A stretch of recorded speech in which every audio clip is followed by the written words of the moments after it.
Hi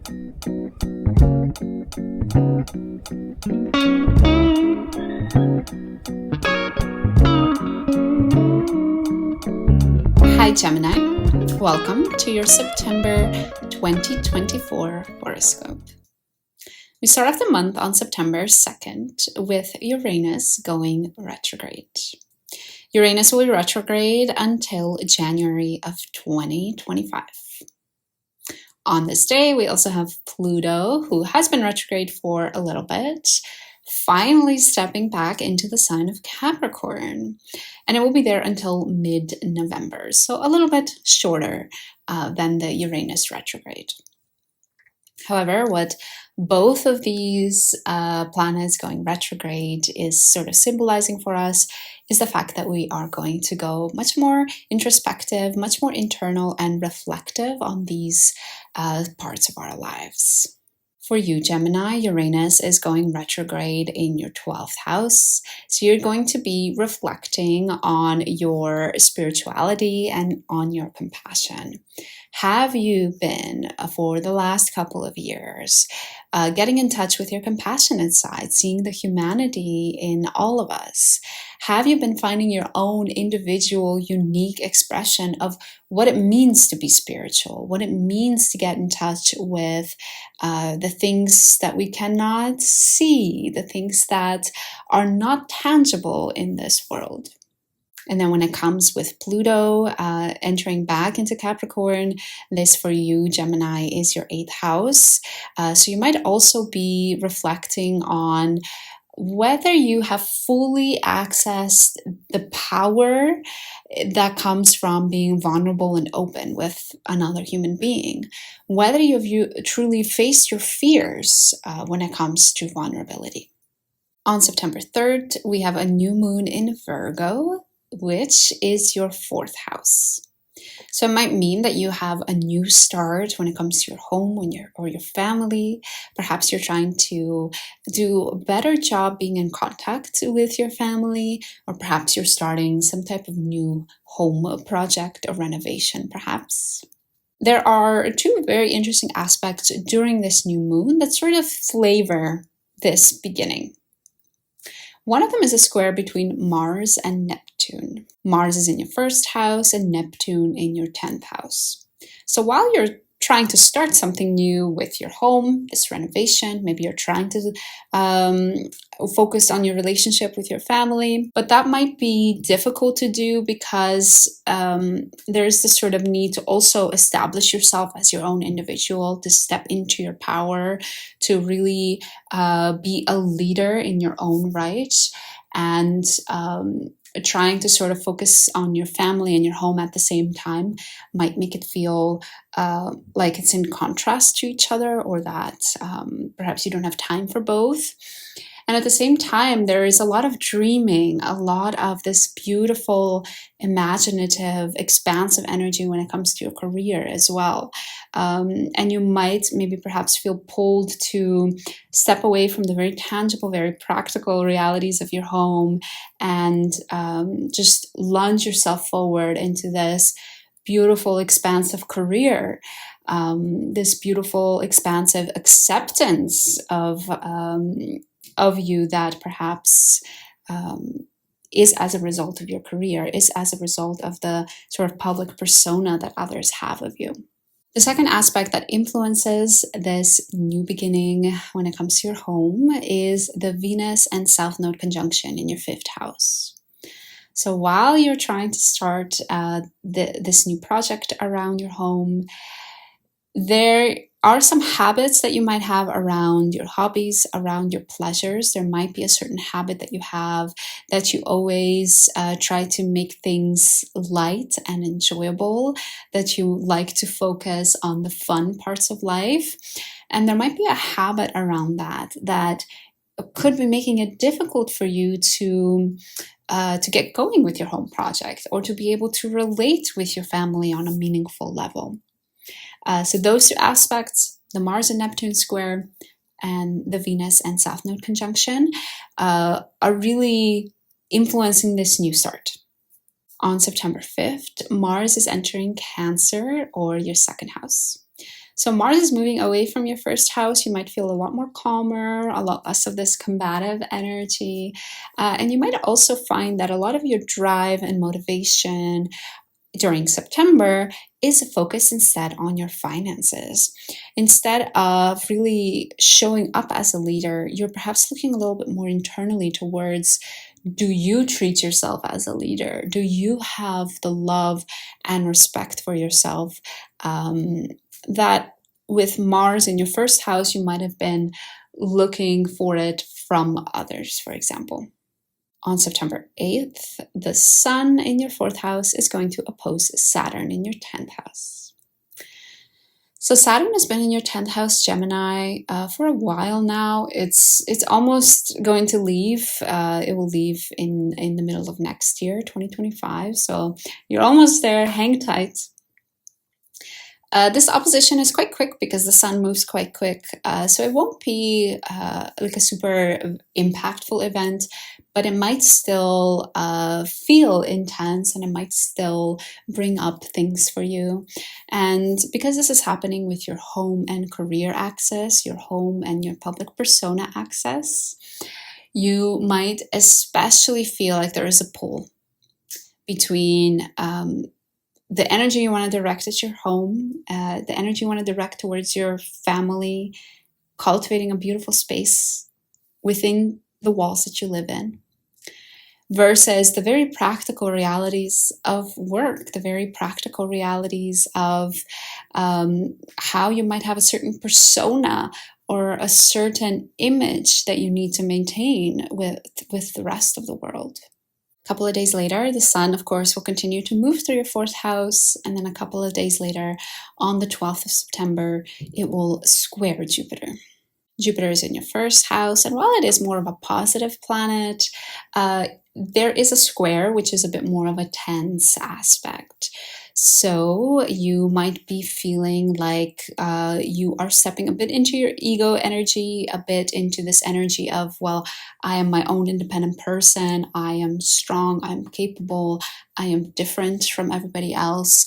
And that might feel at odds towards this other energy that you bring to your home, that you bring to your family, that requires maybe a little bit more of a softness, that requires a little bit more of merging, of being humble, of being malleable and not so strict and so defined as your own human being. So you might feel a little bit of that tension there.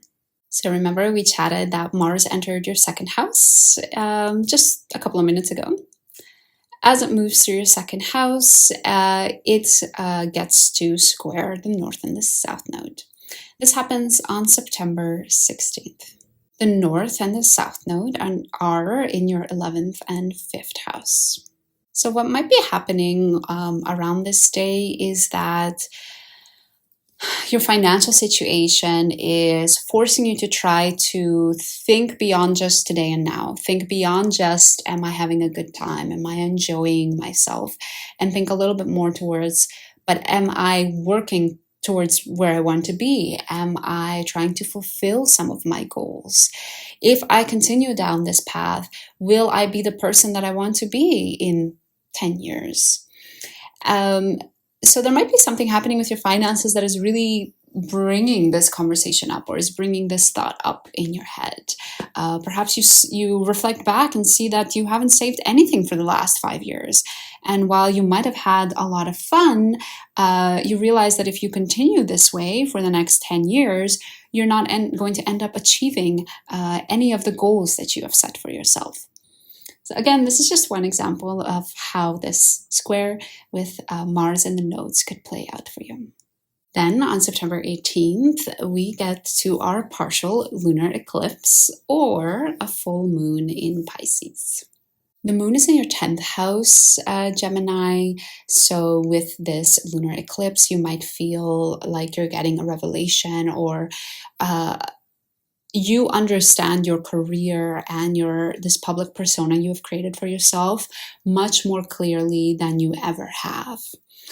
The moon is in Pisces. We also have Neptune very close by for this lunar eclipse. So there is definitely this sort of dreamy energy, and the type of realization you might be coming to might be more of a spiritual dimension, perhaps about how you can incorporate spirituality more into the public persona that you have towards the rest of the world. During this time, remember, we also have Uranus, Neptune, and Pluto all retrograde. So this is a really good lunar eclipse to go within, to spend time alone, spend time in silence, spend time in nature, just reflecting on your career, on the public persona that you have, on the way that others view you outside of your own walls, outside of your own home. And even though Neptune is quite close by during the solar eclipse, the actual opposition with the sun doesn't become exact until the 21st of September. So you might continue to feel this sort of dreamy energy past the lunar eclipse all the way up until the 21st of September. Pluto, even though it entered Capricorn early in September, it actually doesn't have any aspects until September 22nd. So it's a kind of quiet all the way up until later in the month.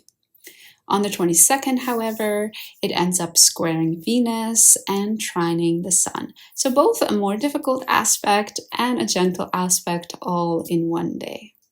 Venus is in your 5th house, the sun is in your 4th house when this square with Pluto happens.